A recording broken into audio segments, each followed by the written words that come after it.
Everyone loved Brandon. He was the kind of guy who walked into a room and instantly became the center of gravity. Charming, funny, disarmingly kind.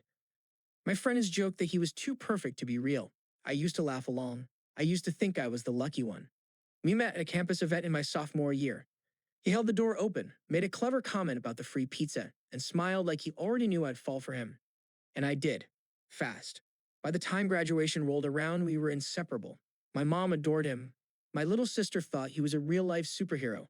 Even my emotionally constipated dad once admitted he seems like a solid guy. He was the kind of man people trusted, the kind of man I trusted. The first red flag was so small, I brushed it off. I had a group dinner with old high school friends, just us girls. Brandon seemed totally fine about it. Smiled, kissed my cheek, told me to have fun. Then later that night, he texted, "Hope you had a good time. You looked amazing today. Kinda miss you already. Were any guys there?" I smiled at my phone. I thought it was sweet. Maybe a little possessive, but cute. Then came the second time. I was meeting a colleague for coffee, a male colleague.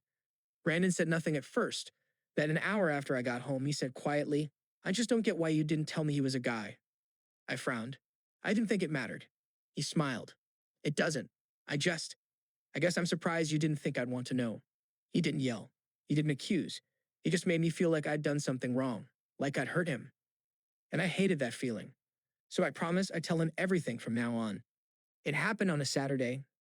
I was folding laundry in the bedroom when Brandon walked in, holding my phone in his hand. He looked calm, too calm. "Hey," he said. "Your phone buzzed. It was a message from Alex. He said, 'Thanks again for today.'" I blinked.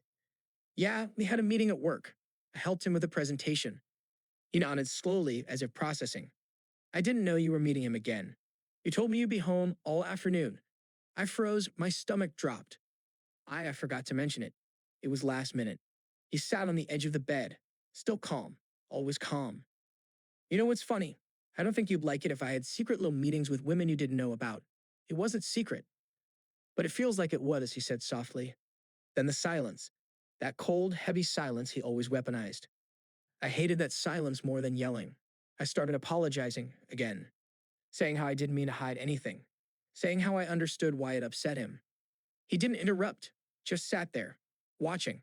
And when I was finally out of breath, he stood up, kissed my forehead, and said, "I'm not mad. I just want us to be honest with each other. I love you." That was the moment something shifted. Not in him, in me. I started to doubt myself. Why did I feel guilty for something I hadn't done wrong? Why did I feel like I owed him something? I couldn't name it yet, but I was starting to live in a world built by his rules. A world where he always seemed kind, but I was always the one apologizing. I started second guessing everything. What I said, how I said it, what I wore, how long I took to reply to his texts, even my tone when I said goodbye. It was exhausting. But Brandon never yelled. He never cursed. That was the problem. He was always so reasonable, so nice. So when I cried one night, actually cried, because I felt like I was constantly disappointing him, he looked at me with that same concerned look and whispered, "You're overthinking again. You do this a lot. It's not healthy." And I believed him. I thought, he's right. I must be imagining things. I started to tell my friends less, because if I said something like Brandon was upset I didn't text during my break, it sounded petty, small. So I stopped bringing him up at all. That's how the isolation started, quietly. No rules, no ultimatums. Just a look when I mentioned someone new. A silence when I talked about an event he wasn't invited to. A smile that disappeared when I got too excited about something that didn't involve him. And always the same line when I confronted him. "You know I love you, right?" One night, I got home late from work. There'd been a system crash and I stayed to help fix it. I was dead tired. Brandon was already home, eating takeout. He looked up, calm, too calm. "You didn't answer my call." I explained every detail, apologized. He nodded, said nothing. Then as I went to shower, I heard him say, "Just don't make a habit of it. That's all." Like a teacher reminding a child not to forget their homework again. I stood in the shower for a long time that night, letting the water burn my skin, trying to remember who I used to be before everything started feeling so controlled. I started keeping a notebook. Nothing fancy, just a lined spiral I kept in my nightstand. I wrote things down because I couldn't trust my memory anymore. I'd reread conversations and wondered, did I really sound passive-aggressive there? Was I flirting without realizing? Because Brandon had a way of making me question myself. He never called me crazy. That would have been too obvious. Instead, he'd say, "You're just being sensitive. I think you're reading into things. That's not how it happened, babe. But okay." Each of those lines was like a thread pulling at the edges of my reality until my sense of truth started to unravel. One night, I found myself rereading texts between us from a year ago. The way I used to write, the way I used to tease him and joke around. I was lighter, happier. My tone had changed. I wasn't imagining it. I brought it up. "I feel like I've changed since we started dating. I don't trip the same. I don't talk the same." Brandon looked up from his laptop and smiled gently. "People evolve in relationships, love. Maybe you've just grown up a bit." He wasn't wrong. That was the problem. He never was. Maybe I had changed. Maybe I was more anxious now because of me, not him. Maybe it is me. Maybe I really was too emotional, too reactive, too insecure. The spiral was always silent. No slamming doors, no bruises, just slow erosion, one soft word at a time. It was such a small moment. We were at a dinner party, friends of his, mostly people I didn't know well. But I smiled, made conversation, laughed when I was supposed to. I excused myself at the bathroom. When I returned, Brandon was talking to a woman I hadn't seen before. Tall, red lipstick, sharp laugh. Nothing unusual. Until I saw his face. That look. Head tilted slightly. The half smile he gave when he wanted to seem effortlessly charming. It was the same look he gave me when we first met. I didn't say anything at first, didn't want to seem possessive. But the rest of the night, he was colder, shorter, as if I had done something wrong. In the car, I finally asked, "Who was she?" He laughed. "Jealous, are we?" I didn't laugh back, just wondering. His face changed only slightly, but I caught it. That micro expression, that split-second mask slip. He turned his body toward the window and said, "You know, your insecurity is starting to affect us." That was the first time he used us like a threat. He didn't say anything else the rest of the drive. Just let the silence thicken like smoke. And I sat there, watching him, wondering who the hell I had given my life to. It wasn't the woman. It wasn't the conversation. It was the look. That familiar expression, one he once reserved only for me, now handed to someone else like it meant nothing. And for the first time, I felt angry instead of guilty. And that was new. It was almost innocent. I told myself that. The next morning, I texted him something vague. "Hey, I might be meeting a friend from work later. Just a quick coffee." I didn't say it was a guy. I didn't say it wasn't. It was a test. I hate that it was, but I needed to know. His reply came instantly. "Cool. Let me know how it goes." That smiley face felt like a knife. Not because it was sweet, but because it was so obviously fake. Brandon never used emojis. Ever. My hands were shaking when I locked my phone. Not because I thought he was lying, but because for the first time, I knew I wasn't crazy. He was performing, pretending to be the chill boyfriend because he sensed I was slipping. And he was trying to pull me back in. He came home that night with wine, said he'd ordered from my favorite place, pulled me into his arms, told me he missed me lately, that we were out of sync, and he hated it. And I stood there, arms stiff, face pressed against his shoulder, and whispered, "I'm just tired." It was the safest lie I could tell. Because if I told him I didn't believe him anymore, I didn't know what he would do. He wasn't violent. He was worse than that. He made me doubt my own reality. So I smiled, sat down, ate the dinner he brought, and pretended to be the girl he used to control.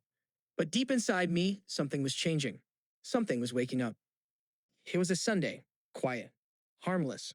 I was scrolling through old photos on my laptop, organizing folders, deleting junk, when I stumbled on a picture of me from 3 years ago, before Brandon. I stared at the screen for a long time. In the photo, I was wearing a ridiculous yellow sweater. My hair was a mess. I had no makeup on, but I looked free, happy in a way I hadn't seen in years. It hit me like a punch. I didn't recognize the person in the mirror anymore. Not just physically, emotionally, spiritually. I used to laugh loudly.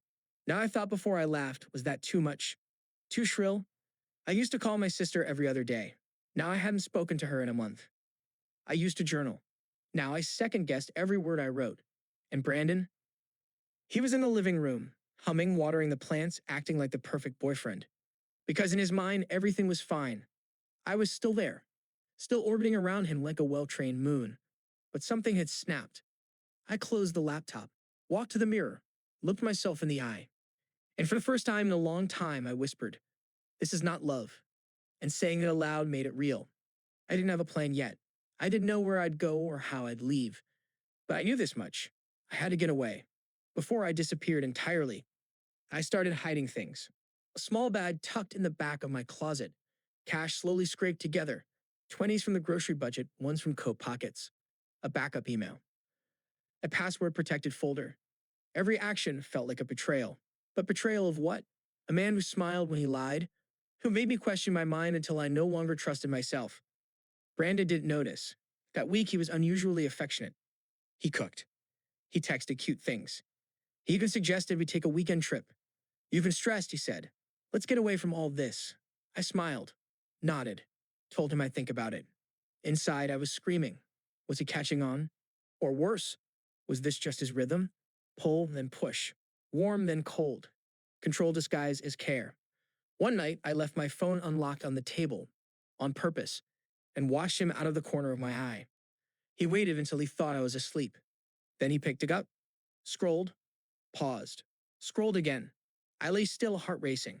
And in that moment, I wasn't scared. I was furious. Not because he was checking, but because he still believed I was his. He had no idea who I'd become in silence, in shame, in survival.